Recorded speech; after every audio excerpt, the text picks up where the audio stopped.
السلام عليكم ورحمة الله وبركاته. ازيكم عاملين ايه؟ يا رب يكونوا كلكم بخير. صنفنا النهاردة يا رب يعجبكم. هنعمله صينية فراخ بالبطاطس بطعم وريحة جنان. انا مساء الخير عليكم. انا هتبلها من بالليل. حابة انتي تتبليها الصبح، تتبليها قبلها ب3 4 ساعات، 3 ساعات ب4 ساعات كده يعني، عشان تشرب من التتبيلة، تشرب من البهارات اللي قدامنا اللي حضرناها، تبقى طعمها جميل وريحتها جميلة. زي ما انتوا شايفين كده انا معايا فرخة منضفاها وغسلاها حلو ونقعاها بمية ودقيق وخل، ما شاء الله عليها زي الفل.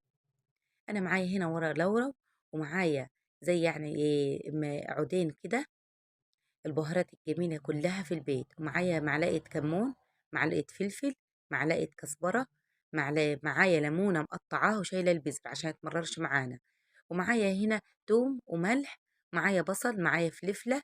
الفلفلة ديت يا جماعة مقطعة فيها قرن فلفل حراق عشان يخلي معانا الفراخ مشطشطة كده وجميلة. الحراق حسب راحتك، عايزة تحط ما تحطيش براحتك انتي.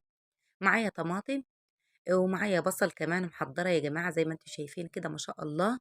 طبعا انا غسله الفرخة بتاعتي ما شاء الله زي ما انتم شايفين منورة وبيضة معانا، طبعا غسلتها وحضرت البهارات بتاعتي. نروح نسمو بسم الله ونبدأ المكونات على طول. طبعا زي ما انتم شايفين كده انا حضرت الخلاط، راح اضرب كل حاجة في الخلاط. حطيت الطماطم، واحط هنا البصل، واحط الفلفلة. الفلفلة دي فيها حراق وفيها براد. احط كمان البهارات الجميله بتاعتنا. الليمونه دي مقطعاها يا جماعه ليمونتين صغيرين كده، عايزه تحطي ليمونه حطي. احط الورق الجميل اللي يخلي ريحتها حلوه، والبهارات الجميله الفلفل والكمون والملح والثوم. الثوم بيخلي طعمها جميل. الاكله ديت ما شاء الله عليها سريعه وما تاخدش معانا وقت خالص، عشان احنا مجهزينها من بالليل ومتبلينها من بالليل. احط لها ربع كوبايه ميه. طبعا انا خلطت كل حاجه في الخلاط عشان ما اطولش الفيديو عليكم. احط الخلطة كلها في الفرخة بتاعتي كده زي ما انتوا شايفين ما شاء الله عليها. تعملي فرخة فرختين براحتك انت، بالتوابل بتاعتنا الجميلة والبهارات الحلوة ديت. ممكن تعملي كمية ما شاء الله. نسيت انا احط معلقتين خل، احط لها زي معلقتين خل وخلاص. على كده ما شاء الله الخلطة بتاعتنا جهزت. اكبها على طول في الفراخ، وعشان تشرب كده هم الفراخ منية زي ما انتوا شايفين كده ما شاء الله. قلبي الفراخ بتاعتك. احط لها اخر مكون من معلقة الزعتر. معلقة الزعتر دي راح تخليها ما شاء الله عليها، بيخلي الزعتر بيخلي الفراخ ريحتها جميلة، شوي أو صينية.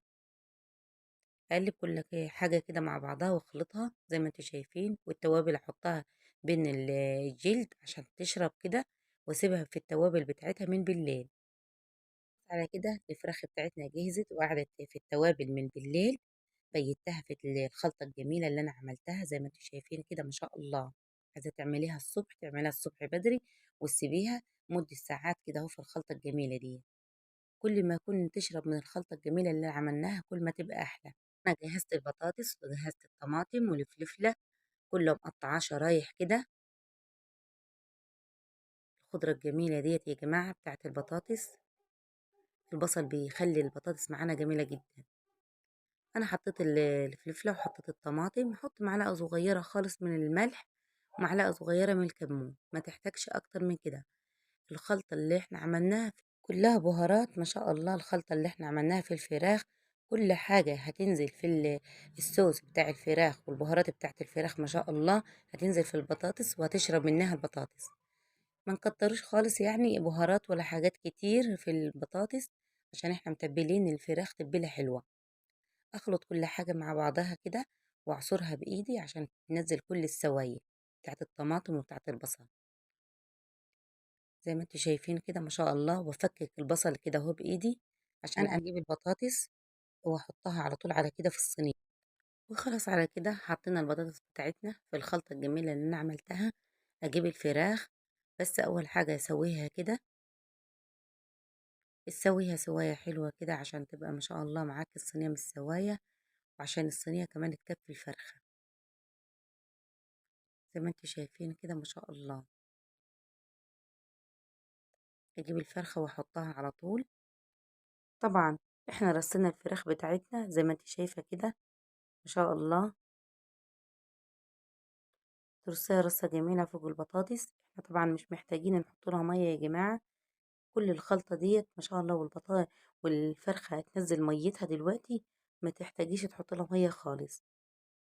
الخلطة اللي فضلت نروح حاطينها بردك في صينية البطاطس. وخلاص على كده خلصت معانا صينية البطاطس بالفراخ.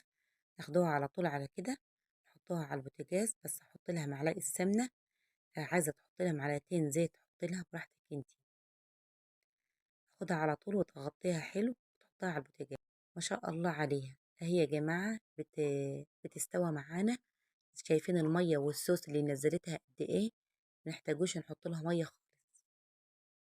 طبعا يا حبايبي استوت معانا الفراخ ما شاء الله عليها، شربت كل السوائل اللي نزلتها، والبطاطس استوت معانا وجميلة جدا ما شاء الله. اخدها على طول على فرن البوتاجاز على كده واحمرها تحت الشواية. ما شاء الله عليها حمرتها تحت الشواية يا جماعة، طعم وريحة روعة ما شاء الله. انا طبعا يا جماعة اللي بصور لنفسي، ماسكة التليفون مش قادرة امسك حتة كده واقطعها لكم، بعملها لكم بالشوكة. حبايبي كلهم في المدارس ربنا يحميهم لي. زي ما انتم شايفين حاولت امسك جناح واوريه لكم، ما شاء الله عليها يا جماعة مستوية معانا وطعمها جميل جدا. الفراخ بالبطاطس طعمها جميل، هتعجبكم لو جربتيها. ما شاء الله الطبق اللي يفتح النفس ده، من هيك أولادك من الدروس تقدمه لهم.